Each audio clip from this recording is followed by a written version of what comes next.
இந்த காலை வேளையில் வந்திருக்கிற யாவரையும் இயேசு கிறிஸ்து நாமத்தினாலே உங்களை ஆசீர்வதிக்கிறேன். நம்ம ஒரு சிலராக இருந்தாலும் இன்றைய தினம் நம்ம தியானிக்கக்கூடிய வார்த்தை, நம் நட்பு வாழ்க்கையை மாற்றுகிறது.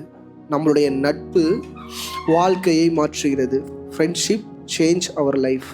இந்த காலை வேளையில் வந்திருக்கிற எல்லாருக்கும் நண்பர்கள் உண்டு.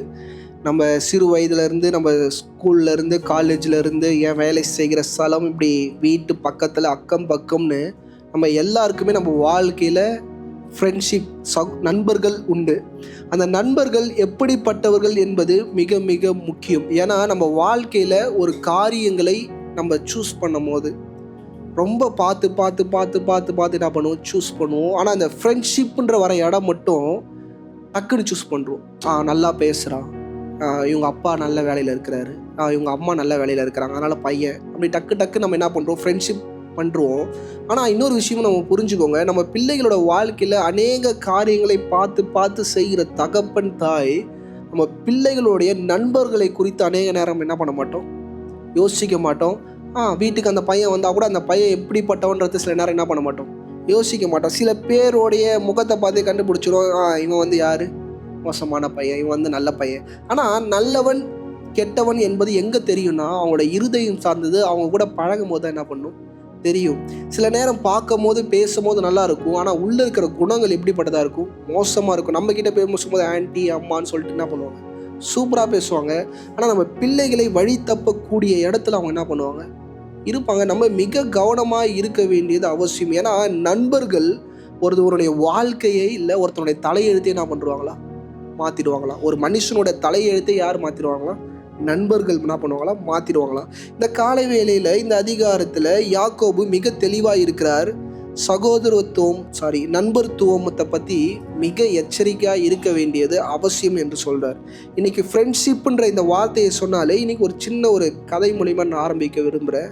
ஒரு ஸ்கூலில் ஒரு ஃப்ரெண்ட்ஷிப்பை பற்றி ஆசிரியர் என்ன பண்ணாரா, பாடம் எடுத்துக்கொண்டே இருக்கும்போது பாடம் நடத்தி முடித்தோடனே ஒரு பையன், அழகான ஒரு சிறு பையன் என்ன பண்ணானா, போய் நான் எவ்வளோ ஃப்ரெண்ட்ஸை நான் வச்சுக்கிட்டா கரெக்டாக இருக்கும் சார்ன்னு சொல்லி கேட்டிருக்கிறான் போல். அந்த சாருக்கு ஒரே ஷாக்காக, என்னடா நல்ல ஃப்ரெண்ட்ஸை சூஸ் பண்ணுறது எப்படி இவன் கேட்கல, எவ்வளோ ஃப்ரெண்ட்ஸு நான் வச்சுருந்தா என் வாழ்க்கை எனக்கு நல்லா இருக்குன்னொடனே அந்த சார் கொஞ்ச நேரம் யோசிச்சு அவன் என்ன பண்ணாரா, ஸ்கூலுக்கு பக்கத்தில் இருக்கிற ஒரு ஃபார்ம் ஹவுஸ் கூட்டின்னு போய் அங்கே ஒரு மேங்கோ ட்ரீ கிட்ட போயிட்டு, நீ என்ன பண்ணு, இந்த மேங்கோவை பெரின்னு சொல்லியிருக்கிறாரு போல். இந்த பையனை, இது எப்படி சார் என்னால் பெரிக்க முடியும், இது அவ்வளோ ஹைட்டில் இருக்குது, என்னால் என்ன பண்ண முடியாது, பெரிக்க முடியாது. அப்போனா நீ ஸ்கூலுக்கு போய் என்ன பண்ணு, உன்னோட ஃப்ரெண்ட்ஸ் என்ன பண்ணு, கூட்டின்னு வா, அவங்கள வச்சு என்ன பண்ணு, பெரிக்க ட்ரை பண்ணார். அந்த பையனும் வேகமாக ஸ்கூலுக்கு போயிட்டு அவனோட பெஸ்ட்டு 2 ஃப்ரெண்டு என்ன பண்ணானா, கூட்டின்னு அந்த 2 பசங்களை முட்டி போட வச்சு அந்த பசங்க மேலே ஏறி நின்று மாங்காவை பெரிக்க ட்ரை பண்ணானா என்ன பண்ண முடியலையா, பெரிக்க முடியலையா. போய் சார்கிட்ட சொன்னானா, சார் என்னால் என்ன பண்ண முடியலன்னாரா. உன்னால் முடியல, பட் இன்னும் என்ன பண்ணு, ட்ரை பண்ணு, அப்போ நான் இன்னும் நிறைய பேரை கூட்டின்னு வருவா சார்னு சொல்லி கேட்டானா. கூட்டின்னு வாங்க, இஷ்டம், நீ எவ்வளோ பேர் வேணாலும் என்ன பண்ணு, கூட்டினோம். போய் 30 பேரை கூட்டின்னு என்ன பண்ணானா, ஒரு பிரமிடு மாதிரி அடுக்கி எல்லாரும் மேலே ஏறி மாங்காவை என்ன பண்ணானா, பெரிச்சிட்டு சார்கிட்ட கேட்டானா, சார் நான் மாங்காவை என்ன பண்ணிட்டேன், பெரிச்சிட்டேன்னு. உடனே சார் கேட்டாரா, இதுலேருந்து என்ன கற்றுக்கிட்டேன்னு சொல்லி அவர் கேட்டாரா. சார் 2 பேரை வச்சு என்ன பண்ண முடியாது, ஒன்றுத்துக்கும் பிரோஜனம் இல்லை, ஒரு 30 பேரை நம்ம வச்சுக்கிட்டானா இருக்கும், நமக்கு பிரோஜனமாக இருக்கும்னு சொல்லி சொன்னாரா. சார் உடனே சிரிச்சா, நான் மாங்காவை பெரிக்க சொன்னேன், அந்த மாங்காவை நீ என்ன பண்ணிட்ட, பெரிச்சிட்ட. இன்றைக்கி உன் ஃப்ரெண்ட்ஸுங்களை வச்சு சில காரியங்களை நீ பண்ணுற, ஆனால் அதை பண்ணிட்டதுனால அது நீ சரியாக பண்ணிட்டியான்னு கேட்டான். அது கிடையாது. அந்த மாங்காய் மரத்துக்கு கீழே என்ன இருந்துச்சு, மாங்காய் பெரிக்கிற கொம்பு இருந்துச்சு. அந்த கொம்பை எடுத்து மாங்காய் பெரிக்கணுன்றத முதல் 2 ஃப்ரெண்ட்ஸும் என்ன பண்ணல, உனக்கு சொல்லலை. 30 பேர் வந்தாங்க பாரு, 30 பேர் என்ன பண்ணல, சொல்லலை. ஏன் உனக்கும் அது என்ன பண்ணல, தெரியல. அப்போ நீ யூஸ் பண்ண 32 ஃப்ரெண்ட்ஸும் யார், வேஸ்ட்டு தான். என்னது, வேஸ்ட்டு தான். அநேக நேரம் நினச்சிக்கிறோம், நம்ம கூட சில பேரை வச்சு காரியங்கள்லாம் நம்ம செஞ்சு முடிச்சோன்னு என் கூட இருக்கிறதெல்லாம் யார், சிறந்தவங்க, காரியங்கள் என்ன பண்ணுறாங்க, முடிச்சிடுறாங்க. அந்த ஆசிரியர் சிரிச்சுக்கிட்டே சொன்னாரா, இந்த மாதிரி காரியங்களை உனக்கு போதிக்கக்கூடிய நண்பர்கள் தான் உன் ஆவிக்குரிய வாழ்க்கையில், உன் உலக பிரகமான காரியங்களில் உன்னை என்ன பண்ண முடியும், ஆசீர்வதிக்க முடியும்னு சொல்லி அந்த சின்ன பையன்கிட்ட அவர் சொல்லி அனுப்பிச்சாராம். இந்த காலை வேளையிலும் தேவனாகிய கர்த்தர் நம்மளோடு சொல்கிறது, ஆவிக்குரிய வாழ்க்கையில் இருக்கிற நமக்கு ஆவிக்குரிய நண்பர்கள் மிக மிக முக்கியம். இன்றைக்கி அநேக நேரம் எனக்கு எல்லாம் தெரியும் பாஸ்டர்னு சொல்லிட்டு தனித்து இருக்கிறவங்க உண்டு, நான் அவங்கள பற்றி எதுவுமே சொல்லலை. ஆனால் வேதத்தின் அடிப்படையில் கர்த்தர் முதலாவது நம்மளோடு நண்பராய் இருக்க விரும்புகிறார். இந்த சபையில் இருக்கிற நாம் புரிந்து கொள்ள வேண்டிய ஒரு காரியம், கர்த்தராகிய இயேசு கிறிஸ்து நம்மளோட என்னவா இருக்க விரும்புகிறார்? நண்பராய் இருக்க விரும்புகிறார், சிநேகிதனாய் இருக்க விரும்புகிறார். அவர் அப்பா அம்மா இப்படி அநேக உறவுகள் சொன்னாரோ, ஏன் அந்த சகோதரத்துவத்தை அவர் யூஸ் பண்றாருன்னா, யோவான் 15வது அதிகாரம் 15வது வசனம். யோவான் 15:15. உங்களை ஊழியக்காரன் என்று சொல்கிறதில்லை, ஊழியக்காரன் தன் எஜமான் செய்கிறதை அறிய மாட்டான். நல்லா கவனிங்க, ஊழியக்காரன் எஜமான் செய்கிறதை என்ன பண்ண மாட்டானா? அறிய மாட்டான். இன்னைக்கு அவர் என்ன மீன் பண்றாருன்னா, அவர் கூட இருக்கிற 12 சீசர்கள் என்ன சொல்றாரு? நீ என்ன பண்ண மாட்டே, என்ன அறிஞ்சிக்க மாட்டேன். படிங்கம்மா. நான் உங்களை சிநேகிதன் என்கிறேன். நான் உங்களை என்ன பண்றேன்? சிநேகிதன். இன்னைக்கு நிறைய நாட்டி யோசிச்சு பாருங்க, இன்னும் எத்தனையோ உறவுகள் இருந்தாலும் கணவன் மனைவிக்குள்ள சில காரியங்கள் என்ன பண்ணுவாங்க, சில பேர் மறைச்சிருவாங்க. பிள்ளைங்க கிட்ட சில காரியங்கள் என்ன பண்ணுவாங்க, மறைச்சிருவாங்க. பிள்ளைகள் சில நேரம் அப்பா அம்மா கிட்ட சில காரியங்கள் என்ன பண்ணுவாங்க, மறைச்சிருவாங்க.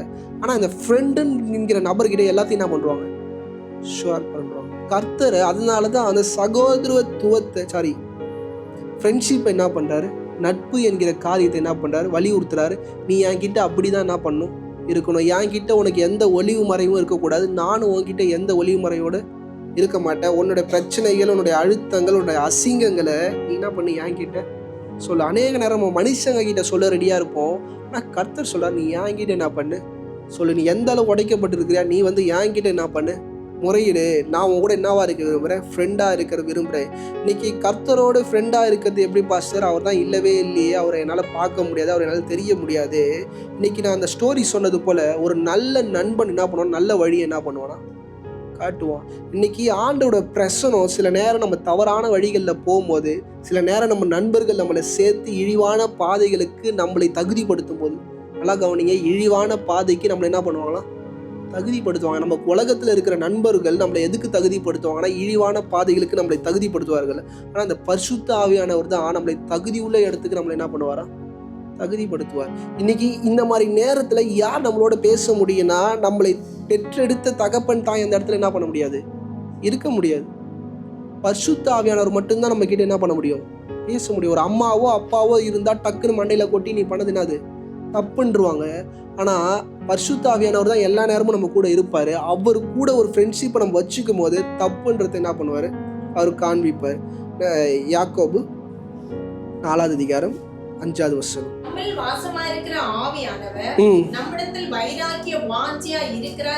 நம்மிடத்துல வைராக்கிய வாஞ்சியா இருக்கிறார். நம்ம கூட என்னவா இருக்கிறாரு, முதல்ல வாசமா இருக்கிறார். நம்ம கூட எப்பயுமே இருக்கிறாருன்றத ரட்சிக்கப்பட்ட பிள்ளை என்ன பண்ணணும், புரிஞ்சுக்கணும். சில நேரம் அநேக ஆலோசனைகள் நம்மளை கடந்து போனாலும் ஒரு செகண்ட் நின்று, ஆண்டவரே நான் என்ன பண்ணணும், எனக்கு என்ன பண்ணுங்க, கொஞ்சம் காமிங்க, என் கூட பேசுங்க. இப்படிப்பட்ட காரியங்களை நம்ம வாழ்க்கையில் ரொட்டீனாக நம்ம பண்ண ஆரம்பிச்சுக்கிட்டே இருந்தால் தான் ஆண்டவர் என்ன பண்ணுவார், பேச ஆரம்பிப்பார். நம்ம என்ன நினைக்கிறோம், ஆண்டவரே நீ என்னோட பேசும்னோடனே எடுத்தோடனே பேசுவார்னு கேட்டால் கண்டிப்பாக பேச மாட்டார். ஏன்னா ஆண்டவரை குறித்ததான காரியம் எங்கே இருக்குன்னா, சத்திய வசனத்துக்குள்ளே இருக்குது. அதை நம்ம படிக்கும் போது தான் எது சரி எது தவறுன்றதை நம்மளால் என்ன பண்ண முடியும், புரிஞ்சுக்க முடியும். வேதத்தை படிக்காமல், வேதத்தோட டைம் ஸ்பெண்ட் பண்ணாமல், தேவ பிரசனத்தோட சபையில் இப்படி நம்ம டைமை ஸ்பெண்ட் பண்ணாமல், ஆண்டவரே நீர் என்னோட பேசினா அவர் என்ன பண்ண மாட்டார், பேச மாட்டார். இன்னைக்கு சபை ஒரு விஷயம் புரிஞ்சுக்கோங்க, அவர் வாஞ்சியா இருக்கிறாரா, யாருக்கிட்ட வாஞ்சியா இருக்கிறார், நம்ம கிட்ட என்ன பண்றாரா, வாஞ்சியா இருக்கிறார். நம்ம நினைக்கிறோம் நம்ம தகுதியான ஆள் இல்லை, தகுதியே இல்லாத நம்ம கிட்ட அவர் வாஞ்சியா என்ன பண்றாரு, இருக்கிறார். நீ வேணான்னு சொன்னாலும் உன்னை ஏதோ ஒரு கட்டாயப்படுத்தி, ஏதோ ஒரு சூழல் பண்ணி திருப்பி அவரோட சமூகத்துக்குள்ள உன்னை இழுக்கிற காரியம் எதுனா, அவர் உங்க மேல என்னவா இருக்கிறாரு, வாஞ்சியா இருக்கிறார். இன்னைக்கு நிறைய பேர் நினைக்கலாம், நம்ம அப்பா அம்மா நம்மளை ரொம்ப டார்ச்சர் பண்றாங்க. என்னது, அப்பா அம்மா ரொம்ப டார்ச்சர் பண்றாங்க? இல்லை, ஆண்டவர் உங்க மேல வாஞ்சியாகிறதுனால தான் உங்க அப்பா அம்மாவை என்ன பண்றாங்க, டார்ச்சர் பண்றாங்க. எல்லாம் விட்டு போயினே இருப்பாங்க. இன்னைக்கு உலகத்துல யோசிச்சு பாருங்க, நான் அநேக நேரம் என் குழந்தைய பார்த்து, என் குழந்தைகிட்ட சில நேரம் சொல்லுவோம், அவளுக்கு புரியுதோ புரியலையோ, உனக்கு நல்ல அப்பா அம்மாவுக்கு அடிச்சுக்கிறாங்கன்னு என்ன பண்ற, ஆட்டம் போட்டுனுக்கிற. ரோட்டில் போகும்போதெல்லாம் அங்கே இருக்கிற சின்ன பிள்ளைங்களை கூட்டு காட்டுவாங்க, புரியுதோ புரியலன்னு தெரியல, ஆனால் சொல்லுவாங்க, பாரு ட்ரெஸ்ஸு கூட என்ன பண்ணாமல் இல்லாமல் இருக்கிறாங்க, உனக்கு எல்லாம் போய் ஏசி காரில் உட்காந்து நீ என்ன பண்ணுற, அட்டுழியம் பண்ணுகிற, சொல்கிறத கேட்க மாட்டேன். நீ காலைல சர்ச்சுக்கு கூப்பிட்றேன், நான் சர்ச்சுக்கு வரமாட்டேன். என்னது, சர்ச்சுக்கு வரமாட்டேது, அத்தனோண்டு இருக்குது. அது இருதயத்துக்குள்ளே பிசாசு போய் எந்த அளவுக்கு கிரியை செய்கிறான்னா, நான் சர்ச்சுக்கு வரமாட்டேன், நீ மட்டும் போப்பா, நான் அம்மா கூட என்ன பண்ணுறேன் இருக்கிறன்ற காரியங்கள்லாம் அவன் என்ன பண்ணுறா, பேச ஆரம்பிக்கிறா. யாக்கோபு 2வது அதிகாரம் 23வது வசனம். அந்தபடியே ஆபிரகாம் தேவனை விசுவாசித்தான், அது அவனுக்கு நீதியாக எண்ணப்பட்டது என்கிற வேத வாக்கியம் நிறைவேறிற்று. அது அவன் தேவனுடைய சிநேகிதன் எனப்பட்டான். தேவனுக்கு சிநேகிதன் என்று என்ன பண்ணாரா? என்னப்பட்டானா? நம்ம ஆண்டவர் கூட உறவாடும் போது, ஆண்டவரை குறித்ததான விசுவாசம் நம்ம வாழ்க்கையில் உண்டாகும் போது அவர் நமக்கு என்ன ஆவாரா? சிநேகிதன் ஆகிறார். இன்னைக்கு நான் ஓப்பனாக சேலஞ்சாக சொல்லுவேன், ஆண்டவர் உங்களோட பேசுவேன், நான் பொய்யே சொல்ல மாட்டேன். நீங்கள் தவறான காரியங்கள் செய்யும் போது மாத்திரம் இல்லை, ஒரு வீட்டுக்கு ஒரு பொருள் வாங்கும் போது கூட இது வேணாம், இதை விட ஒரு பெஸ்ட்டான பொருள் நம்மளால் என்ன பண்ண முடியும், வாங்க முடியுன்றது கூட பரிசுத்த ஆவியானவர் பேசுவார். நான் உணர்ந்ததை உங்ககிட்ட சொல்கிறேன், பொய்யா நான் பேசலை. ஒரு பொருளை வாங்க போகும்போது கூட இது வேணாம், வேறு பொருள் என்ன பண்ணு வாங்குன்றது கூட பரிசுத்த ஆவியானவர் என்னோடு பேசுனதுனால அதை நான் ஸ்ட்ராங்காக சொல்கிறேன். ஏன்னா அவர் அப்படிப்பட்டவர். நம்ம நிறைய நேரம் நினைக்கிறோம் நம்ம பண்ணுற பாவத்தை மட்டும் வந்து தடுப்பார். இல்லை, சில தேவையில்லாத செலவில் நம்ம விழும் போதும் நம்மளை என்ன பண்ணுவார்? தடுப்பார். அவர் தான் பரிசுத்த. எல்லாம் நிறைய பேர் நினைக்கிறேன் பாவம் பண்ணால் மட்டும் பக்கத்துலேயே வந்து கொட்டிக்கினே இருப்பார். இல்லை, எல்லா காரியத்திலையும் அவர் உள்ளே என்ன பண்ணுவார்? கூறுவார். சில நேரம் ஒருத்தவங்க தலையில் போய் நீங்கள் கை வச்சு ஜோம் பண்ணலாம், இல்லை அந்த வீட்டுக்கு போய் ஜோம் பண்ணலாம் நீங்கள் போவீங்க, அவர் சொல்லுவார் ஜோம் பண்ணாதன்னுவார். என்ன பாஸ்டர் சொல்கிறீங்க? எஸ், சில நேரம் உங்களை ஜெபம் பண்ண கூடாதுன்றது கூட அவர் என்ன பண்ணுவார்? சொல்லுவார். உடனே இதெல்லாம் பேசும்போது வாடி சில பேர் தப்பாக நினைக்காதீங்க. நீங்கள் அப்போஸ்தலனாகிய பவுலை பற்றி நான் பேசும்போது நான் சொன்னேன், ஒரு ஒரு ஒரு ஸ்திரீ வந்து தொடர்ந்து வந்து என்ன பண்ணு என்னை ஜெபம் பண்ணி என்னை தெருத்துன்னு சொல்லும் போது அவர் என்ன பண்ணார்? விலகி ஓட்டார். நான் பைபிள் படி தான் பேசுகிறேன், யாரும் தப்பாக என்ன பண்ணாதீங்க, இன்டர்பிரேட் பண்ணிக்காதீங்க. யாக்கோபு 4வது அதிகாரம் 4வது வசனம். விபச்சாரிகளே, உலக சிநேகம் தேவனுக்கு விரோதமான பகை என்று அறிவீர்களா? நல்லா கவனிங்க, உலக சிநேகம் தேவனுக்கு விரோதமான பாவம். இன்னைக்கு அநேக நேரம் நம்ம நினைக்கிறோம் விக்கிரக ஆராதனை, இப்படி விக்கிரக காரியம் இதெல்லாம் தேவனுக்கு அருவருப்பானது, விபச்சாரம் பண்ணுறதுக்கு பாவமானது, குடிக்கிறது, சிகரெட் பிடிக்கிறது, இதெல்லாம் என்ன நினைக்கிறோம்?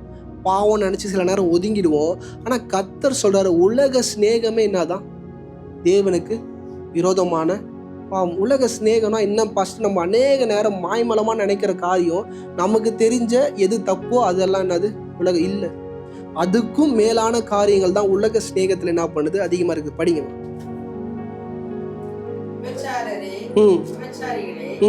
உலக சிநேகம் தேவனுக்கு விரோதமான பகை என்று அறியீர்களா? ஆகையால் உலகத்துக்கு சிநேகிதனாய் இருக்க விரும்புகிறவன் தேவனுக்கு பகைஞனாகிறான். நல்லா கவனிங்க, உலக சிநேகத்தை நம்ம நேசிக்க ஆரம்பிக்கும் போது நமக்கு யார் பகையாளியா மாறுறாராம்? கர்த்தர் ஆகிறாராம். இன்னைக்கு சில நேரம் ஏன் என் குடும்பத்தில் இவ்வளோ பிரச்சனை, ஏன் என் குடும்பத்தில் இவ்வளோ போராட்டம், சில நேரம் நானே ஸ்டார்டிங்கில் உண்டு. அப்புறமா தான் எனக்கு சில காரியங்கள் வேதங்களை படிக்கும்போது புரிஞ்சுது, சில தவறான செயல்கள் கூட தேவன் நமக்கு விரோதமாய் மாறுவதற்கான காரணமாக இருக்குது. நம்ம நினைக்கிறோம் ஏதோ பெரிய பெரிய தப்பு பண்ணிட்டா, சின்ன சின்ன காரியங்களை கூட தேவனாகிய கர்த்தர் என்ன பண்ண வைக்கிறார்? ஃபுல் ஸ்டாப் வைக்க விரும்புகிறார். நம்ம நினைக்கலாம் உலக சிநேகம்னா என்ன? ஃபஸ்ட்டு நான் சொன்ன மாதிரி தான், எல்லாருமே சில காரியங்களை நம்ம இருதயத்துக்குள்ளே வச்சுருப்போம். ஆனால் சங்கீதம் 68:21 மெய்யாகவே தேவன் தம்முடைய சத்துருக்களின் சிரசையும் தன் அக்கிரமங்களில் துணிந்து நடக்கிறவனுடைய மயிருள்ள உச்சந்தலையை உடைப்பார். உச்சந்தலையும் என்ன பண்ணுவாரா? உடைப்பார். இன்னைக்கு ஆண்டவருக்கு விரோதமா நம்ம ஆகும்போது அவர் எதை உடைப்பாராம்? உச்சந்தலையை. உச்சந்தலைன்னு ஆண்டவர் எதை மீன் பண்றான்? உன்னுடைய உச்சியில இருக்கிற அவனோட மொத்த அதிகாரத்தை என்ன பண்றாராம்? கை வச்சிருவார். இன்னைக்கு அவன் ரட்சிக்கப்பட்டவனா இருந்தாலும் சரி, அவன் தலையில என்ன பண்ணுவாராம்? கை வச்சிருவாரான். ஏன்னா அவன் உலக சிநேகத்துக்குள்ள போனானா அவனை என்ன பண்றாரு? இன்னைக்கு உலக சிநேகம்னா சபை என்ன புரிஞ்சுக்குது? ஏதோ தவறாகவே என்ன பண்ணி கொண்டிருக்கோம், புரிஞ்சு கொண்டிருக்கோம். எபிரேயர் 10வது அதிகாரம் 31வது வசனம். ஜீவனுள்ள தேவனுடைய கைகளில் விழுகிறது பயங்கரமாய் இருக்கும். நல்லா கவனிங்க, கர்த்தருடைய கையில ஒருத்தன் மாட்டிக்கிட்டானா அவனோட வாழ்க்கை என்ன ஆயிடும்? இன்னைக்கு மனுஷன் கூட நம்மளை லைட்டாக தான் அலக்கழிப்பான், ஆனால் அவர் கையில் நம்ம மாட்டிக்கிட்டோன்னு வச்சுக்கோங்களேன், நம்மளை பயங்கரமாக என்ன பண்ணுவாராம்? அலைக்கழிக்கிற ஒரு தெய்வமாக என்ன பண்ணுறாரு? அவர் இருக்கிறாரு. ஏன் இந்த கால வேளையில் நான் இதை சொல்லிக்கொண்டே இருக்கிறேன்னா, இப்படிப்பட்ட இடத்துல நம்ம போய் ஒரு காலம் என்ன பண்ணக்கூடாது? மாட்டிக்கூடாது. இன்னைக்கு உலக சிநேகம்ன்றதை நம்ம பார்த்தோன்னே கண்டுபிடிச்சிடறோம். ஆனால் ஆண்டவர் பேசி கொண்டிருக்கிற உலக சிநேகம்ன்றது எப்படிப்பட்டதுன்னா, ஆட்டு தோலை போத்தி கொண்டிருக்கிற நரி. அந்த ஆடு கிட்ட ரொம்ப ரொம்ப கேர்ஃபுல்லாக இருக்கணும். நீங்கள் என்ன சொல்லுவீங்க? ஃபர்ஸ்ட் அந்த ஆடு அழகாக இருக்குது, கொழுன்னு இருக்குது, வெள்ளையாக இருக்குது, அதோட முடி என்னவாக இருக்குது? சாஃப்டாக இருக்குது. நீங்கள் நல்லா யோசிச்சு பாருங்கள். ஃப்ரெண்ட்ஸு நம்ம எடுத்தாலே, ஃப்ரெண்ட்ஸுனாலே யார் நல்லவன் தான், அவன் யாரும் கிடையாது, கெட்டவனே கிடையாது. இப்போ இருக்கிற பசங்களோட மைண்ட் செட், என் ஃப்ரெண்டுனாலே அவன் நல்லவன் தான் பாஸ்டர், அவனை மாதிரி நல்லவன் யாருமே கிடையாது. என்னோட எல்லா தருணத்திலையும் அவன் என்ன பண்ணான்? என் கூட நின்னா, எனக்காக எல்லா காரியங்களும் என்ன பண்ணா அதான் நல்லது. ஆனால் அவனுக்குன்னு ஒரு லிமிட் இருக்குது, நமக்குன்னு ஒரு லிமிட் இருக்குது. அதை சபை என்ன பண்ணணும்? புரிந்து கொள்ளணும். இன்னைக்கு ஒரு 6 பேர்கிட்ட இருந்து நம்ம மிக கவனமாக இருக்க வேண்டியது மிக மிக அவசியம். ஒன் who reject Christ, கிறிஸ்துவை மறுதளிக்கிறவன்கிட்ட இருந்து நம்ம என்னவா இருக்கணும்? விலகி இருக்கணும். பேசலாம், பழகலாம், நீங்கள் அவனுக்கு உதவி செய்யலாம், அவன் உங்களுக்கு உதவி செய்யலாம். ஆனால் நீங்கள் எங்கே இருக்கணும்? விலகி இருக்கணுன்றத சபை புரிஞ்சுக்கணும். ஏன்னா இந்த உலகத்தில் நம்ம எல்லாருமே நேசிக்கணும். ஏன்னா பைபிள் அப்படி சொல்லி சில நேரம் நம்ம பேசும்போது சில பேர் தப்பாக புரிஞ்சுக்கணும்னு வந்து கேட்குறீங்க, என்ன பாஸ்டர் நீங்கள் இப்படியும் சொல்கிறீங்க அப்படியும் சொல்கிறீங்க. இல்லை, ஒரு நடுநிலையிலிருந்து வேதத்தை புரிந்து கொள்ளுங்க. ஏன்னா 2 தெசலோனிக்கேயர் 1:7 7-8. 2 தெசலோனிக்கேயர் 1:7-8. தேவனை அறியாதவர்களுக்கும் நம்முடைய கர்த்தராகிய இயேசு கிறிஸ்துவின் சுவிசேஷத்திற்கு கீழ்ப்படியாதவர்களுக்கும் நீதியுள்ள ஆக்கினையை செலுத்தும்படிக்கு கர்த்தராகிய இயேசு தமது வல்லமையின் தூதரோடும் ஜுவாலித்து எரிகிற அக்கினியோடும் வானத்திலிருந்து வெளிப்படும் போது அப்படியாகும். நல்லா கவனிங்க. ஆண்டவர் தேவனை அறியாதவர்களுக்கு பனிஷ்மெண்ட் உண்டு. தேவனை அறியாதவங்களுக்கு தேவன் கரங்களினால் என்ன பண்ண உண்டு? ஜட்ஜ்மெண்ட் உண்டு. நம்ம அவர்களோடு உட்காந்து அவர்களோடு நம்ம பேசி கொண்டிருக்கும்போது, என்ன பாஸ்டர் நான் சபைக்கு வந்துடுறேன், நான் ஜெபம் பண்ணிடுறேன், நான் தேவனை ஆராதிச்சிடுறேன், பைபிள் வசனம்லாம் படிக்கிறேன், ஆனால் நான் அவங்க கூட ஏன் பாஸ்டர் நான் இருக்கக்கூடாதுன்னு நீங்கள் சொன்னீங்கன்னா 1 கொரிந்தியர் 15:33 மோசம் போகாமல் இருங்கள். ஆகாத சம்பாஷணைகள் நல்லொழுக்கங்களை கெடுத்து விடுங்க. Bad company corrupt a good character. நல்லா கவனிங்க. தவறான ஃப்ரெண்ட்ஷிப். இன்னைக்கு எதை பார்த்தாலும் நீங்கள் எப்படி அது தவறான ஃப்ரெண்ட்ஷிப்னா, தேவனை அறியாதவன் யாரு? தவறானவன். இன்னைக்கு இதை வார்த்தை சொல்லும் போது கஷ்டமாக இருக்கும். மேபி நீங்கள் சொல்லலாம், பாஸ்டர் அவன் நல்லவன் பாஸ்டர். S, of course. ஆனால் அவனுக்கு யாரை தெரியாது? கர்த்தரை தெரியாது. ஏன்னா நம்மளை உண்டாக்கின தெய்வம் அதான் சொல்கிறார், என்னை அறியாதவனுக்கு நான் விரோதமாக நிற்கிறேன், நீ அவனை விட்டு என்ன பண்ணு, தள்ளி தான். ஏன் சொல்கிறேன்னா, இன்றைக்கி அநேக ஆலோசனைகள் கொடுப்பாங்க. அந்த ஆலோசனை நல்லதாகவும் இருக்கும். சில ஆலோசனை நல்லதாகவும் இருந்தாலும் வேதத்தின்படி அது தவறாக இருக்கும். அது வேதத்தின் படி அது என்னவாக இருக்கும்? தவறாக இருக்கும். இன்றைக்கி கேட்கும் போது அந்த ஆலோசனை நல்லா இருக்கும். ஆண்டவர் அதான் சொல்கிறாரு, உன்னோட கேரக்டரே அது கெடுத்துருமா, உன்னோட மேன்மையை அது என்ன பண்ணுமா? கெடுத்துருமா. இன்றைக்கி சபை எதை விட்டு விலகுறாங்கன்னா, ஆண்டோடைய வார்த்தையை விட்டு விலகாமல், ஆண்டோடைய சபையை விட்டு விலகாமல், ஆண்டோடைய பிரச்சனத்துக்குள்ளே வந்தாலும் சிந்தை யாருக்கிட்ட போயிடுதுன்னா, பரியாசம் பாடுறதுக்கிட்ட என்ன பண்ணிடுது? போயிடுது. ஏன்னா சங்கீதம் 1:1 வாசிச்சு பாருங்களா, துன்மார்க்கருடைய ஆலோசனையில் நடவாள். துன்மார்க்கன் யாரு? கர்த்தரை பற்றி அறியாதவன் யாரு? துன்மார்க்கன். பாவிகளை வழியில் என்ன பண்ணக்கூடாதான்? நிற்கக்கூடாது. ஏன் ஆண்டவர் இதை சொல்கிறார்? யோசிச்சு பாருங்கள். சங்கீதத்தில் முதல்ல எடுத்த உடனே ஏன் இதை எழுதுறாரு? இன்றைக்கி அநேக நேரம் நீங்கள் யாரோட உட்காருறீங்களோ, யாரோட அதிகமாக பேசுகிறீங்களோ, யாரோட நீங்கள் நகைச்சுவை பண்ணுறீங்களோ, சில நேரம் என்னோட ரட்சிக்கப்பட்ட வாழ்க்கையில் எனக்கு உண்டு, எனக்கு எந்த கெட்ட பழக்கமும் கிடையாது, என் மனசில் அதான் ஓடிக்கிட்டே இருக்கும். இவனுக்கு என்ன பேசினாலும் அது என்ன பண்ணாது? தீட்டு படுத்தாது. இவனுக்கு பாட்டு பண்ணுறதுலாம் பண்ணிட்டு நம்மளை என்ன பண்ண முடியாது. வணக்கம், எங்கள் அப்பா அம்மா என்ன பண்ணியிருக்கிறாங்க? ஒழுங்காக அழுத்திருக்கிறாங்க. ஆனால் டே பை டே நீங்கள் பார்த்தீங்கன்னா, நீங்கள் அந்த புதக்குழிக்குள்ளே போயிட்டே இருப்பீங்க. உங்களை அறியாமே நீங்கள் என்ன பண்ணுவீங்க? புதக்குழிக்குள்ளே போயிருப்பீங்க. என்னோடய ரட்சிப்போட முதல் வசனமே இதான். இந்த வசனம் தான் முதல்ல என் காதுக்குள்ளே கேட்டுச்சு. நான் பைபிளை தந்து படித்ததே கிடையாது. சங்கீதத்தில் இந்த 1:1 வசனம் முதல்ல ஆண்டவர் என்னோடு பேசின வசனமும் இதான். நான் பைபிளே படிக்காத ஆள், தமிழே படிக்காத ஆள், துன்மார்க்கருடைய ஆலோசனையில் நடவாமலும் பாவிகள் வழியில் நில்லாமலும், இந்த வார்த்தை திருப்பி என் காதுக்குள்ளேயே கேட்குது. நான் எங்கே உட்காந்துருக்கேன்னா, ஃபுல்லாக குடிக்கிறவங்க மத்தியில் உட்காந்துருக்கேன். எனக்கு ஒன்றுமே புரியல. என்னடா எனக்கு மட்டும் ஏன் இது கேட்குது? உள்ளேருந்து கேட்குது. நான் அந்த இடத்த விட்டு தூரம் எந்த அளவுக்கு விலகி வரேன், அப்பயே என் காதில் இது கேட்டுக்கிட்டே இருக்கு. நான் இது எங்கேயோ ஒரு சபையில் உட்காந்து ஒரு பாஸ்டர் வாயிலேருந்து வந்த வார்த்தையாக இருக்கலாம், இல்லை சபைக்கு படிக்கும் போது என் காதில் கேட்ட வார்த்தையாக இருக்கலாமே தவிர, நான் பைபிளை திறந்து சங்கீதம் எந்த பக்கம் இருக்குன்னு கூட எனக்கு நிச்சயமாக தெரியாது. நான் ஏன் இதை சொல்கிறேன்னா, இது தேவனுக்கு மிக முக்கியம். நீங்கள் சில பேர் பக்கத்தில் உட்கார கூடாது. உட்காந்து அவன் பேசுகிற இழிவான வார்த்தைகளை கேட்டு சிரிச்சுக்கிட்டு நகைச்சிக்கிட்டு என்ஜாய் பண்ணிக்கிட்டு இருக்கிறீங்கன்னா, நீங்களும் ஆண்டவருடைய ஜட்ஜ்மெண்ட் லிஸ்ட்டில் ஆட்டோமேட்டிக்காக என்ன பண்ணுறீங்க? வரீங்க. ஏன்னா அவங்களுக்குலாம் ஜட்ஜ்மெண்ட் லாஸ்ட்டில், நமக்கு ஜட்ஜ்மெண்ட் அப்பயே. புரிஞ்சுதா? போன வாரம் அதான் பேசினேன். ரட்சிக்கப்பட்டவன தேவன் அனுதினமும் அடிப்பாராம். தப்பு பண்ணும் போது அனுதினமும் என்ன பண்ணுவார்? அடிப்பார். புறஜாதி அப்படி பண்ண மாட்டார். இன்றைக்கி இந்த விஷயத்தை சபை ஒழுங்காய் புரிந்து கொள்ள வேண்டியது முக்கியம். ஏன்னா கிறிஸ்துவை அறியாதவன்கிட்ட மிக எச்சரிக்கையாக இருக்கணும். 2வது, ஒழுக்கம் உள்ளவர்களாய் இருக்கலாம். புரியுதா? 2வது காரியம், ஒழுக்கம் உள்ளவர்களா என்ன பண்ணலாம் இருக்கலாம். ஏன் வேதத்தின் அடிப்படையிலே அவர்கள் என்னவா இருக்கலாம், ஒழுக்கம் உள்ளவர்களா இருக்கலாம். ஆனாலும் அவர்கள் உலகத்தை சார்ந்தவர்கள். மார்க்கின் புஸ்தகம் 10வது அதிகாரம் 17-21. பின்பு அவர் புறப்பட்டு வழியில் போகையில் ஒருவன் ஓடி வந்து அவருக்கு முன்பாக முழங்கால் படியிட்டு, நல்ல போதகரே, நித்திய ஜீவனை சுகந்தரித்துக் கொள்ளும்படி நான் என்ன செய்ய வேண்டும் என்று கேட்டான். நல்லா கவனிங்க, how to approach Christ. நல்லா கவனிங்க, கர்த்தரை எப்படி அப்ரோச் பண்ணணும் நல்லா தெரிஞ்சிருச்சு. நேரா வரா, ஆண்டவர் முன்னாடி வந்து என்ன பண்றான், முழங்கால் போடுறான். நான் நித்திய ஜீவனை என்ன பண்ணணும், எப்படி அடையணும்னு கேட்கிறான். படிங்கம்மா. அதற்கு இயேசு, நீ என்னை நல்லவன் என்று சொல்வானே, தேவன் ஒருவரை தவிர நல்லவன் ஒருவரும் இல்லையே. விபச்சாரம் செய்யாதிருப்பாயாக, கொலை செய்யாதிருப்பாயாக, களவு செய்யாதிருப்பாயாக, பொய் சாட்சி சொல்லாதிருப்பாயாக, வஞ்சனை செய்யாதிருப்பாயாக, உன் தகப்பனையும் உன் தாயின் கனப்படுவாயாக என்கிற கற்பனைகளை அறிந்திருக்கிறாயே என்றார். அதற்கு அவன், போதகரே, இவைகள் எல்லாம் என் சிறு வயது முதல் கை கொண்டிருக்கிறேன் என்றார். சிறு வயதுல இருந்து என்ன பண்ணிக்கிறாராம், சின்ன வயசுல இருந்து அந்த பிள்ளை பார்த்தா ரொம்ப ஒழுக்கமா இருக்கும். நம்மளும் நினைப்போம் அது ஒழுக்கமான பிள்ளை, நம்ம பிள்ளை என்ன பண்ணலாம், சேர்த்து விடுவோம், என் பிள்ளை என்னாவும் ஒழுக்கமா இருக்கும். படிங்கம்மா. இயேசு அவனை பார்த்து அவனிடத்தில் அன்பு கூர்ந்து, உன்னிடத்தில் ஒரு குறை உண்டு, நீ போய் உனக்கு உண்டானவைகளை எல்லாம் விற்று தரித்திரருக்கு கொடு, அப்பொழுது பரலோகத்தில் உனக்கு பொக்கிஷம் உண்டாயிருக்கும். பின்பு சிலுவையை எடுத்துக்கொண்டு என்னை பின்பற்றி வா என்றார்.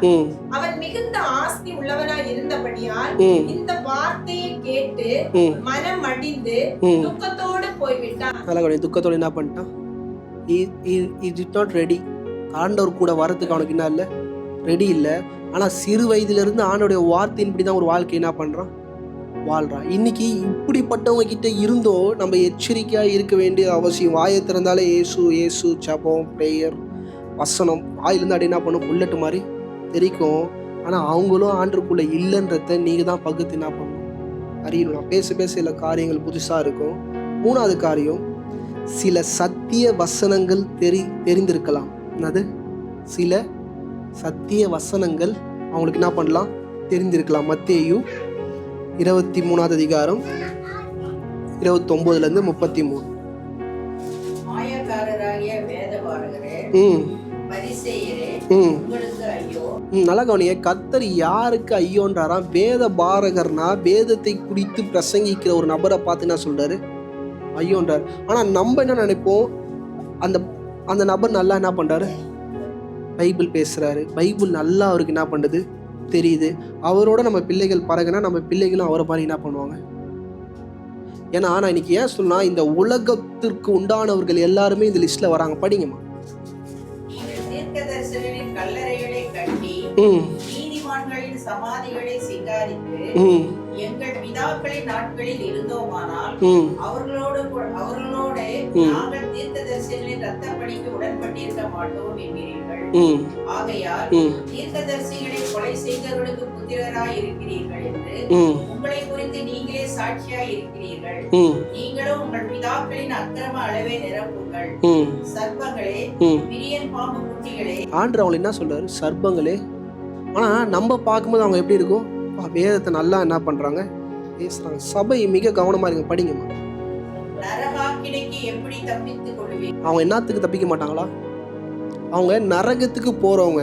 அவங்களோட போய் நம்ம கை கோக்கும் போது, நம்ம பிள்ளைகளும் கை கோக்கும் போது என்ன ஆகும்னு வச்சுக்கோங்களேன், ஆட்டோமேட்டிக்கலா we also going to be fall. ஏன்னா பைபிள் வெரி வெரி யூனிக். அதை நீங்கள் ஒழுங்காக படித்து புரிஞ்சுக்கிட்டாதான் நம்ம யாரோட இணையணும், யாரோட சேரணும், யாரை நம்ம நேசிக்கணுன்றதையும் நான் பண்ணும் பைபிள் நமக்கு கற்று. படிங்கம்மா. ஆகையால் இதோ தீர்க்கதரிசிகளையும் ஞானிகளையும் வேத பாரகரையும் உங்களிடத்தில் அனுப்புகிறேன். அவர்களில் சிலரை கொண்டு சிலுவையில் அறைவீர்கள், சிலரை உங்கள் ஆலயங்களை வாரினால் அடித்து ஊருக்கு ஊர் துன்பப்படுத்துவீர்கள். நல்லா கவனிங்க, உண்மை உள்ளவர்கள் நம்ம என்ன பண்றோமா தான். இப்போ இந்த காலகட்டத்தில் பிரச்சனை என்னன்னா, உலகத்தில் இருக்கிறவங்கள நம்ம நேசிக்க ஆரம்பிச்சிருவோம், ஆண்டருக்குரியவைகளை நம்ம என்ன பண்ண மாட்டோம், நேசிக்க மாட்டோம். அதனால தான் சொல்கிறேன், சில சத்திய வசனங்களை தெரிந்தவங்களும் யார் சம்மந்தப்பட்டவங்க, உலகத்தை சார்ந்தவங்க தான்.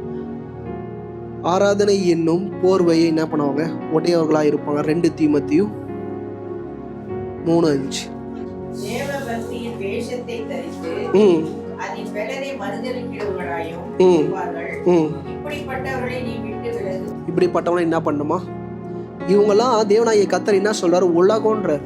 இதெல்லாம் உலகத்தின் நேசன்றாரு. இப்படிப்பட்ட ஊழிய செய்கிறவங்களை விட்டு நீ என்ன பண்ணணும்? விலகுன்றார். இப்படிப்பட்டவங்களை எப்படி பாஸ்டர் கண்டுபிடிக்க முடியும்? அவங்க பேசுகிற சத்திய வசனத்தை வச்சு என்ன பண்ண முடியாது? கண்டுபிடிக்க முடியாது. அவங்க செய்கிற ஆராதனையை வச்சு என்ன பண்ண முடியாது? கண்டுபிடிக்க முடியாது. Only character. அது கேரக்டர் வச்சு மட்டும்தான் கண்டுபிடிக்க முடியும். ஏன் நான் இதை சொல்கிறேன்னா, அந்த பிரசங்கமும் அந்த ஆராதனையில் நம்மளால் ஒன்றுமே என்ன பண்ண முடியாது, உடம்பிட்டு பார்க்க முடியாது.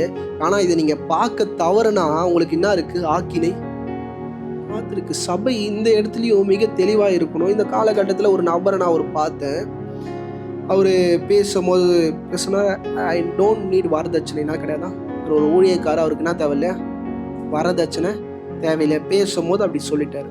திருப்பி அவங்க வீட்டில் போய் பேசும்போது அந்த மனுஷன் சொல்கிறாரு, அவர் பேசாமல் கூட 2 பேரை வச்சு அவங்க சொல்கிறாங்க, 1 லேக்லேருந்து 10 லேக் என்ன பண்ணுங்க, கொடுத்துருங்க, உங்கள் இஷ்டம்.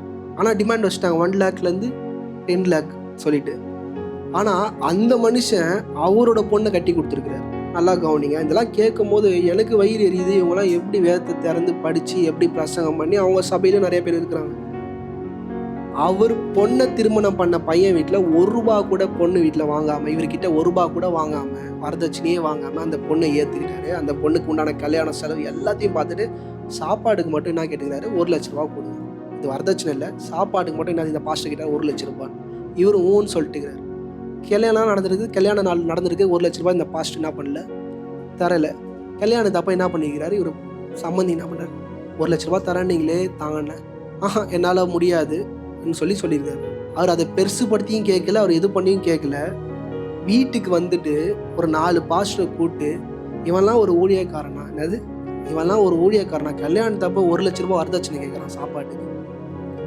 அவங்க சம்மந்தி என்ன பண்ணுறாரு? இதோட உன் அவகாசமே வேணாம், அவன் பொண்ணு மட்டும் போதும் சொல்லிட்டு அந்த பொண்ணை என்ன பண்ணிட்டாரு? விட்டுன்னு போயிட்டாரு. அந்த பொண்ணு பாருங்க, அந்த பொண்ணு போட்டு இந்த மொத்த சொல்லியும் அவுத்து அவங்க அப்பா கிட்ட கொடுத்துட்டு ரிட்டர்ன் போயிருக்கு. அவங்க இந்த மாப்பிள்ளை வீட்டில் அவ்வளோ கெத்தாக என்ன பண்ணுறாங்க, இந்த பொண்ணை நல்லா பார்த்துக்கிறாங்க. ஆனால் இந்த மனுஷன் இவ்வளோ கேவலமான காரியங்களை பண்ணிட்டு மற்ற பாஸ்ட் கூட அந்த பாஸ்ட் இது வரதட்சணை வரான்னு சொல்லிட்டு இவர் பையனுக்கு வரும்போது என்ன கேட்குறாரு? வரதட்சணை கேட்குறா. அதுவும் எப்படி கேட்குறா? 1 லட்சத்துலேருந்து 10 லட்சம் வேணுமா? நான் பையனுக்கு 1 ரூபா கூட என்ன பண்ண மாட்டேன், செலவு பண்ண மாட்டேன். கல்யாண செலவு எல்லாமே நீங்களே ஏற்றுக்கணும். ஒரு விசுவாசியோட குடும்பத்தை யோசிச்சு பாருங்க. ஒரு பாஸ்டர்னு ஒரு மதித்து பாஸ்டர் பையனுக்கு பொண்ணை கொடுப்போன்னு போனால் இவ்வளோ சீப்பான காரியங்கள் என்ன பண்ணுறாங்க பண்ணுறாங்க. நான் ஏன் சொல்கிறேன்னா, அவங்க பிரசங்கத்தில் அவங்க நம்மளால் கண்டுபிடிக்க முடியாது, அவங்க ஆராதனையில் என்ன பண்ண முடியாது, நம்மளால் கண்டுபிடிக்க முடியாது. அவன் குடும்பம் அவன் பிள்ளைக்கு தேவைன்னும் போது மட்டும் அவன் வாயை திறக்கும் போது எப்படி இருக்கும்? பயங்கரமாக இருக்கும். ஏன்னா இப்படிப்பட்ட இடத்துல இருந்து நம்ம மாட்டி கொண்டான்னா நமக்கும் ஆக்கினை என்ன பண்ணுதான், காத்து கொண்டு இருக்குன்னு சொல்லிட்டு தேவனாகிய கர்த்தர் என்ன பண்றாரு சொல்றாரு. 5வது ஒரு காரியம், they may listen to sermons. நல்ல பிரசங்கத்தை கேட்குற நபராக இருப்பாங்க, ஏமாந்துடாதீங்க. என்னது? நல்ல பிரசங்கத்தை உட்காந்து கேட்கிற நபராக இருப்பாங்க, ஏமாந்துடாதீங்க. அப்போஸ்தலர் 24வது அதிகாரம் 24 26. சில நாளைக்கு பின்பு ஃபேலிக்ஸ் யூதஸ்திரியாகிய தன் மனைவி திருசிலாளுக்கு கூட வந்து பவுலை அழைப்பித்து கிறிஸ்துவை பற்றிய விசுவாசத்தை குறித்து அவன் சொல்ல கேட்டான். அவன் நீதியையும் இச்சையடக்கத்தையும் இனிவரும் நியாயத்திற்கும் குறித்து பேசுகையில் ஃபேலிக்ஸ் பயப்படைந்து, இப்பொழுது நீ போகலாம், எனக்கு சமயமான போது உன்னை அழைப்பிப்பேன் என்று. நல்லா கவனிங்க. சில பேர் வந்து சபையில் வந்து பிரசங்கம் கேட்டு அப்படியே பயந்து ஆண்டவருக்கென்று தன்னை ஒப்பு கொடுக்குற மாதிரி சில பாவலாக பண்ணுவாங்க. சில நேரம் உங்ககிட்டயே வந்து நீங்கள் கிறிஸ்துவர்கள் தெரிஞ்சு, அதுவும் நீங்கள் இந்த சுவிசேஷ பாரம் உள்ளவர்கள் தெரிஞ்சால் உங்ககிட்ட எதை பற்றி பேசுவாங்கன்னா ஆண்டவரை பற்றி என்ன பண்ணுவாங்க, உங்ககிட்ட பேசுவாங்க. சிஸ்டர், நான் ஜெபம் பண்ண ஆரம்பிச்சிட்டேன், நான் பைபிள் படிக்க ஆரம்பிச்சிட்டேன், நான் இங்கே இருக்கிற சபைக்கு போகிறேன், அப்படி போகிறேன்னு உங்ககிட்ட பேசும்போது நீங்கள் சபை மேலேயும் ஊழியத்து மேலேயும் உங்களுக்கு பாரம் இருக்கிறதுனால அவங்கள பார்த்தோன்னு என்ன பண்ணுறீங்க, நம்பிடுவீங்க. படிங்கம்மா. மேலும் அவன் பவுலை விடுதலை பண்ணும்படி தனக்கு அவன் பணம் கொடுப்பான் என்று நம்பிக்கையுள்ளவராய் இருந்தான். நல்லா கவனிங்க. நோக்கம் என்ன? பணம். இன்னைக்கு சபை ஒன்று புரிஞ்சுக்கோங்க. ஆண்டவர் பேரை யூஸ் பண்ணி, ஆண்டவருடைய காரியங்களை யூஸ் பண்ணி, அப்படி நான் ரட்சிப்புக்குள்ளே வந்துடுறேன், நான் ஆண்டருக்குள்ளே வந்துடுறேன், சபைக்குள்ளே வந்துடுறேன்னு சொல்லிட்டு அவங்களோட நோக்கம் என்னவாக இருக்கும்? பணமாக இருக்கும். மிக கவனமாக இருக்கும். இன்னைக்கு இப்படிப்பட்ட ஆவிகள் நம்மளுடைய காரியங்களை என்ன பண்ணுறோம்? அழிச்சிடும். இன்றைக்கி வந்து பார்த்திங்கன்னா சில பேர் சகோதரிகள் வந்து சகோதரிகளோட பேசிட்டு என்ன பண்ணுறது, 5000 கொடுங்க, 10,000 கொடுங்க, நான் என்ன பண்ணிடுறேன், ரட்சிக்கப்பட்டுறேன், எனக்கு கஷ்டமாக இருக்குது சிஸ்டர், எனக்கு ஏதாச்சும் என்ன பண்ணுங்கள், கொடுத்து ஹெல்ப் பண்ணுங்கன்னு இப்படி ஒரு மாய்மலமான காரியத்தில் நம்மளை என்ன பண்ணுவாங்க, வீழ்த்திட்டு சபையை விட்டும் போயிடுவாங்க, உங்கள் வீட்டில் விட்டு என்ன பண்ணுவாங்க, போயிடுவாங்க. ஆனால் நீங்கள் கிறிஸ்துவுக்காக சில காரியங்கள் செய்யும்போது இப்படிப்பட்ட நபர்கிட்ட செஞ்சு நீங்கள் ஏமாறுவீங்கன்னா அதுக்கும் நீங்கள் என்ன பண்ணணும், கர்த்தர்கிட்ட பதில் சொல்ல வேண்டியது அவசியமாக இருக்கிறது. ரெண்டாவது வந்து கர்த்தருடைய நாமத்தை வைத்து அற்புதம் செய்கிறவர்கிட்டையும் நம்ம என்னவா இருக்கணுமா, எச்சரிக்கையாக இருக்கணும். மத்தேயு 7ஆம் அதிகாரம் 22-23. அந்நாளில் அநேகர் என்னை நோக்கி, கர்த்தாவே கர்த்தாவே, உமது நாமத்தினால் தீர்க்க தரிசனம் உரைத்தோம் அல்லவா, உமது நாமத்தினாலே பிசாசுகளை துரத்தினோம் அல்லவா, உமது நாமத்தினாலே அநேக அற்புதங்களை செய்தோம் அல்லவா என்பார்கள். அப்பொழுது நான் ஒரு காலம் உங்களை அறியவில்லை. ஆண்டவர் என்ன சொல்றாரு, ஒரு காலம். நான் இப்போ 6 விதமான ஜனக்கூட்டத்தை பற்றி நான் சொன்னேன். ஏன் நான் இவங்களை பற்றி பேசுகிறேன்னா, இவங்களை குறித்ததான எச்சரிக்கை நமக்கு ரொம்ப ரொம்ப கம்மி. ஆனால் பைபிள் இதை எப்படி சொல்லுதுன்னா, இப்படிப்பட்ட ஜனக்கூட்டத்தோடு அறியாமையோ இல்லை தெரியாமையோ நம்ம போய் கலந்துட்டாலும் நம்ம ஆட்டோமேட்டிக்காக யாருக்கு எனிமையாக வரும்னா, கர்த்தருக்கு என்ன வரும், எனிமையாக வரும். சில நேரம் ஏன் இந்த கஷ்டம், சில நேரம் ஏன் இந்த செயல் பாஸ்டர் நீங்கள் கேட்டிங்கன்னா, இப்படிப்பட்ட சவகாசமும் கர்த்தருக்கு என்னவானது, அருவருப்பானது, கர்த்தருக்கு பிரியமில்லாத ஒரு காரியமாக இருக்குது. இந்த வேர்ல்ட்லி ஃப்ரெண்ட்ஷிப் அஃபெக்ட் 3 ஏரியாஸ், 3 விதமான இடங்களை நம்ம வாழ்க்கையில் பாதிப்பை என்ன பண்ணோம், உண்டு பண்ணோம். கான்ஃப்ளிக்ஸ் வித் அதர்ஸ், சில பேரோட பிரச்சனைகளை தொடர்ந்து என்ன பண்ணோம், உண்டு பண்ணிக்கிட்டே இருக்கும். நம்மளால் சமாதானமாக இருக்க முடிய ஒரு பிரச்சனையை மீண்டும் மீண்டும் மீண்டும் என்ன பண்ணோம், உண்டாகிக்கிட்டே இருக்கும். யாக்கோபு 4ஆம் அதிகாரம் 1 வசனம். உங்களுக்குள்ள யுத்தங்களும் சண்டைகளும் எதனாலே வருகிறது? உங்கள் அவயவங்களில் போர் செய்கிற இச்சைகளினால் அல்லவா? நல்லா கவனிங்க, இந்த உலகத்தின் மேல இருக்கிற காரியங்கள் மேல நீங்க சாஞ்சிட்டாலே உங்க சரீரத்துல என்ன ஆகுமா, இச்சைகள் உண்டாயிடுமா. இன்னைக்கு சகோதரி ஏஞ்சல் சகோதரி அழகா பேசுனாங்க, 3 காரியங்கள்: கண்களின் இச்சை, மாமிசத்தின் இச்சை, ஜீவனத்தின் பெருமை. இன்னைக்கு உலகம் சார்ந்து நம்ம ஒரு வாழ்க்கையை வாழ ஆரம்பிச்சிட்டாலே பெருமைன்ற ஒரு விஷயம் ஆட்டோமேட்டிக்காக வந்துடும். இந்த பெருமைன்ற விஷயம் வந்தாலே ஆட்டோமேட்டிக்காக எல்லாருமே நம்ம என்ன பண்ண ஆரம்பிச்சிடும், அக்யூசேஷன் பண்ண ஆரம்பிச்சிடுவோம். எல்லாரையும் நம்ம என்ன பண்ணுவோம், திட்ட ஆரம்பிச்சிடுவோம். எல்லாருக்குமே நம்ம மன்னிக்க மாட்டோம், யாருமே என்ன பண்ண மாட்டோம், ஏற்றுக்கவும் மாட்டோம். அதுல 2-3 வாசிங்கம்மா அதே அதிகாரத்தில். நீங்கள் இச்சித்தும் உங்களுக்கு கிடைக்கவில்லை. நல்லா கவனிங்க, நம்ம இச்சிப்போம், சில காரியங்களை ஆசைப்பட்டாலும் ஒண்ணுமே என்ன பண்ணாது, கிடைக்காது. வசனம் அழகா சொல்லுது, நம்ம கோவப்பட்டாலும் சரி, அதை இச்சித்து சில காரியங்கள் நம்மளாம் நிறைவேற்றிக்கலாம் நம்ம நினைச்சாலும் அதுவும் நமக்கு என்ன பண்ணாதான், கிடைக்காது. படிங்கம்மா. நீங்கள் கொலை செய்தும் பெருமை உள்ளவர்களாய் இருந்தும் பொறாமை உள்ளவர்களாய் இருந்தும் அடைய கூடாமல் போகிறீர்கள். நீங்கள் சண்டையும் யுத்தமும் பண்ணியும் நீங்கள் விண்ணப்பம் பண்ணாமல் இருக்கிறதுனாலே உங்களுக்கு சித்தி ஆகிறதில்லை. நல்லா கவனிங்க, நம்ம சண்டை போடுவோம், பிரச்சனை பண்ணுவோம், ஒரு போராட்டமே பண்றோம், ஆனா ஜெபம் பண்ண மாட்டோம். ஆண்டவர் தான் சொல்றாரு, நீ என்கிட்ட என்ன பண்றதில்ல, விண்ணப்பம் பண்றதில்ல, ஆனா ஒரு பிரளயத்தையே என்ன பண்ற, உண்டு பண்ற. உன் வாழ்க்கைக்குள்ள ஒரு போராட்டத்தை, மிகப்பெரிய ஒரு போராட்டத்தை உன்னால உண்டு பண்ண முடியுது, ஆனா என்கிட்ட உன்னால என்ன பண்ண முடியல, விண்ணப்பம் பண்ண முடியல. படிங்கம்மா. நீங்கள் விண்ணப்பம் பண்ணியும் உங்கள் இச்சைகளை நிறைவேறும்படி செலவழிக்க வேண்டும் என்று தகாத விதமாய் விண்ணப்பம் பண்ணுகிறபடினா. நல்லா கவனிங்க, சில நேரம் நீங்க வந்து என்கிட்ட வந்துடுற, ஜெபம் பண்ணிடுற, ஆனா இச்சை கூட போராட்டத்தை என்ன பண்ணுகிற, போராடிக்கிட்டே இருக்கிற. இதை எல்லாத்தையும் நீ வச்சுக்கிட்டு ஒரு வாழ்க்கை நீ வாழ்ந்தினா வாழ்க்கை ஃபுல்லா என்னவா இருக்கும், பிரச்சனையாக தான் இருக்கும். வாழ்க்கை ஃபுல்லாக என்னவா இருக்கும், போராட்டமாக இருக்கும். வாழ்க்கை ஃபுல்லாக தேர் இஸ் நோ ஸ்லீப், அது தூக்கமே என்ன பண்ணிடும், போயிடும்ன்றது கர்த்தர் சொல்கிறார். அடுத்தது செல்ஃப், உங்களுக்குள்ளே தான் அந்த டேமேஜ் என்ன ஆகும், அதிகமாக உண்டாகும்டா. 2வது காரியம் கான்ஃப்ளிக்ட் வித் செல்ஃப். யூதா 1 அதிகாரம் 15-16, ரெவலேஷனுக்கு முன்னாடி. யூதா 15-16. தமக்கு விரோதமாய் அவபக்தி உள்ள பாவிகள் பேசின கடின வார்த்தைகள் எல்லாவற்றின் நிமித்தமும். நல்லா கவனிக்க, நம்ம பேசுற வார்த்தை தான், நம்ம யோசிக்கிற காரியம் தான் நமக்கு என்னவா நினைக்குது, பிரச்சனையா நினைக்குது. நம்ம பேசுகிற ஒவ்வொரு வார்த்தையும் தேவனாகிய கர்த்தர் என்ன பண்றாரு, பார்த்துக்கிட்டே இருக்கிறார். நம்ம அநேக நேரம் நினைக்கிறோம், இந்த பிள்ளைகள் நிறைய நேரம் தகப்பன் தாயை காயப்படுத்திடுவாங்க, அம்மாவை காயப்படுத்திடுவாங்க, அப்பாவை காயப்படுத்திடுவாங்க, அப்பா அம்மா மன்னிச்சிடுவாங்க. ஆனால் நம்ம மறக்கிற ஒரு காரியம், மேலே உண்டாக்குன பிதா என்ன பண்ண மாட்டார், மன்னிக்கவே மாட்டார். காரணம் இல்லாமல் கோச்சிக்கிறது, காரணம் இல்லாமல் காயப்படுத்துறது, காரணம் இல்லாமல் பேசுறது, அதை பற்றி பேசுறது. படிங்கம்மா. நமக்கு விரோதமாய் அவபக்தியுள்ள பாவிகள் பேசின கடின வார்த்தைகள் எல்லாவற்றின் நிமித்தமும் அவர்களை கண்டிக்கிறதற்கும் ஆயிரமான தமது பரிசுத்தவான்களோடு கூட கர்த்தர் வருகிறார் என்று உத்தரவிட்டார். படிங்கம்மா. இவர்கள் முறுமுறுக்கிறவர்களும் முறையிடுகிறவர்களும் தங்கள் இச்சைகளின்படி நடக்கிறவர்களுமாய் இருக்கிறார்கள். நல்லா கவனிங்க, இவங்க எல்லாருமே என்ன பண்ணாலும் இச்சையை விட்டு என்ன பண்றதா இல்ல, வெளியே வரதா இல்ல. எல்லாம் இவங்க கிட்ட நியாயங்கள் உண்டு, இவங்க கிட்ட நல்ல என்ன சொல்றது, என் பக்கம் இருக்கிற நியாயங்கள் அநேகம் உண்டு. அவருக்கு சொல்லும் போது அவங்க பக்கம் இருக்கிற நியாயங்கள் இருக்கு. ஆனா கர்த்தர் சொல்றாரு இச்சைகளும் என்ன பண்ணுது கூட இருக்கு. இதை வச்சுக்கிட்டு என்னால என்ன பண்ண முடியாது, ஒண்ணுமே பண்ண முடியாது. படிங்கம்மா.